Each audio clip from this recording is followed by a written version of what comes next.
Hello everyone, Assalamu alaikum. This is Jimmy and welcome back Jimmy's Journey. আবারও একটি নতুন blog নিয়ে নতুন সকালে আপনাদের সামনে এসে হাজির হলাম। আজকের দিনটা খুবই রৌদ্রোজ্জ্বল ছিল, যেহেতু শীত চলে গেছে, এখন বসন্ত, বাট গরমটা ভালোই পড়েছে আগের তুলনায়। সো সকাল সকাল উঠে নাস্তা করলাম, নাস্তা করে ভাবলাম আজকের ব্লগটা কী নিয়ে বানাবো। তাই ভাবলাম গল্প করতে করতে দুপুরের রান্নাটা আপনাদের সাথে সেরে ফেলি।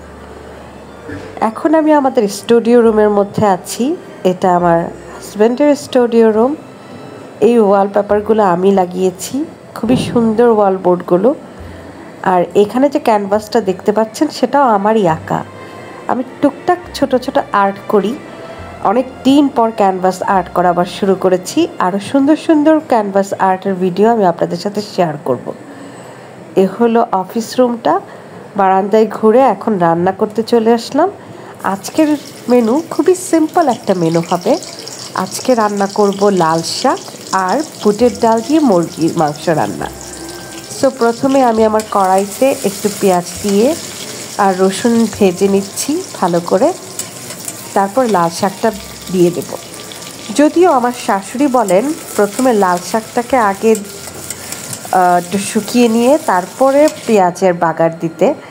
আমিও নর্মালি ওটা করি, কিন্তু আমার অরিজিনাল রেসিপি হলো এটা। আমি আগে পেঁয়াজ আর কাঁচামরিচ ভেজে তেলের মধ্যে লাল শাক দিয়ে ঢেকে রাখি। দেখেন, এক কড়াই লাল শাক এইটুকু হয়ে গেল। এইটাই হলো শাকের প্রবলেম। যাই হোক, লাল শাক আমার বরাবরই খুবই পছন্দের। সো আজকের মেনুটা খুবই ভালো আমার জন্য। বুটের ডালও আমার অনেক পছন্দের। ও দাঁড়ান, আপনাদেরকে এখন একটা মজার জিনিস দেখাই, যা প্রতিদিন দেখি, আপনাদেরকেও দেখাতে সমস্যা কি। এই দেখেন, এভাবে প্রতিদিন বিশাল গর্জনের প্লেন আমার আকাশ দিয়ে উড়ে যায়। সো আবার ব্যাক করলাম রান্নায়। আমার লাল শাক রান্না শেষ, এখন বুটের ডাল দিয়ে মাংস রান্না করব। আমার প্লেন ছোটোবেলা থেকে খুবই পছন্দের। ছোটোবেলায় আমি বিদেশে যাওয়ার অনেক স্বপ্ন দেখতাম। আমার বড় খালামণি বিদেশে থাকতো, কাতারে। তো উনি যখনই দেশের বাইরে যেতেন, আমি ওনার সাথে ব্যাগ গুছিয়ে ফেলতাম যাওয়ার জন্য। এমনও অনেক স্মৃতি আছে যে আমি কার্টুনের ভেতর ঢুকে থাকতাম লুকিয়ে, যে কার্টুনে করে আমাকে ওদের সাথে নিয়ে যাবে।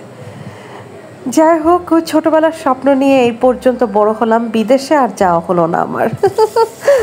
তাই দুধের ঘোল ছাতে মিটাই, এরকম একটা কথা আছে না, কি যেন কথাটা অ্যাকচুয়ালি আমার বলে আসতেছে না। সো আমি ওরকম আর কি। এখন বিদেশে যেতে পারতেছি না, তাই প্লেন দেখে দেখে বিদেশের স্বপ্নটাকে কাটাচ্ছি। জানি না ভাগ্যে কখনো আল্লাহ রিজিক রাখছে কি না বিদেশে যাওয়ার জন্য। অ্যাকচুয়ালি বিদেশে যাওয়ার ইচ্ছাটা সুন্দর সুন্দর জায়গা ঘোরা, সুন্দর ভিউতে ছবি তোলা, ভালো ভালো মজাদার খাবার খাওয়া, যেগুলো আমাদের দেশের রেগুলার খাবার থেকে একটু ডিফারেন্ট। এইগুলো আমার আসলে অ্যাকচুয়ালি স্বপ্ন।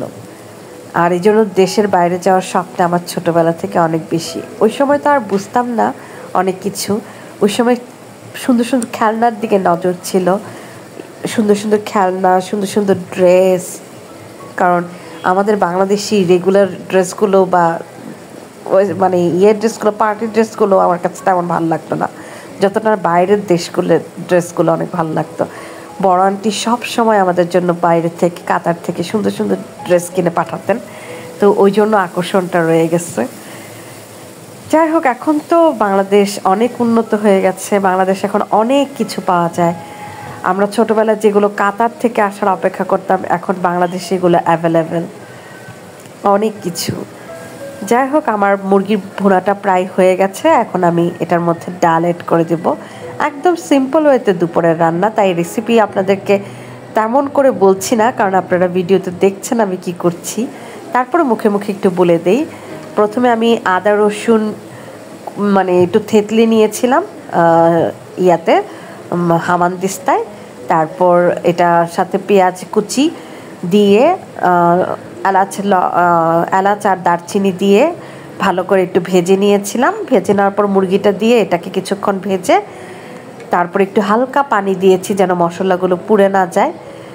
মশলার মধ্যে আমি অ্যাড করেছি মরিচের গুঁড়ো 2 চামচ, হলুদের গুঁড়ো 2 চামচ, ধনিয়ার গুঁড়ো 2 চামচ, হলুদটা অবশ্যই একটু কম দিয়েছি, 1.5 চামচ দিয়েছি। তারপর জিরা 1 চামচ আর গরম মশলার গুঁড়ো দিয়েছি 1 চামচ দিয়ে তারপর একটু কষানোর পর ডালটা দিয়ে দিলাম। এখন আমি 1 বাটি পানিও দিয়ে দিলাম। বাস এখন এটা রান্না হতে থাকবে। আর সাথে দিয়েছিলাম কাঁচামরিচ। বাস একদম সিম্পল ওয়েতে রান্না। আর এই রান্নাটা আমার খুবই পছন্দের। আমার কিন্তু বেশিরভাগ রান্না আমার নিজেই শেখা।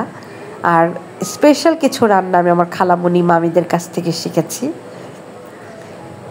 এই যে আমার প্রায় ঘন হয়ে আসছে, ডালও মোটামুটি সিদ্ধ হয়ে আসছে। তারপর আমি আরও কিছুক্ষণ এটাকে রান্না করব যেন ডাল একদম তুলুর মতো নরম হয়ে যায়।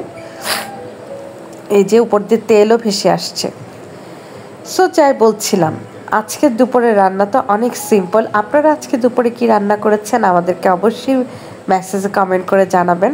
আর আপনারা যদি কোনো রেসিপি দেখতে চান তাহলে অবশ্যই আমাকে জানাবেন, আমি তা আপনাদেরকে রেঁধে দেখাবো। যদিও আমি এত পারদর্শী রান্না করি না, মানে আমার হাজব্যান্ড আমার রান্না খুব পছন্দ করে। সে মনে করে যে আমার বেস্ট গুণের মধ্যে একটাই ভালো গুণ, সেটা হলো আমি খুব ভালো রান্না করতে পারি। জানি না ওর কাছে কেন এরকম মনে হয়, তবে হ্যাঁ আমি চেষ্টা করি। আর আমার হাজব্যান্ড রান্নার ব্যাপারে খুবই সচেতন, মানে খুবই চুজি। যে কারো হাতে রান্না সে খায় না, যে কোনো জায়গায় গেলেও খায় না। এই যে আজকে আমার দুপুরের মিল কমপ্লিট, এটা আমি আমার হাজব্যান্ডের জন্য বেড়েছি। আজ এই পর্যন্ত। সবাই ভালো থাকবেন, সুস্থ থাকবেন আর আমাদের জন্য দোয়া করবেন, সাবধানে থাকবেন। আজ এই পর্যন্ত। আল্লাহ হাফেজ।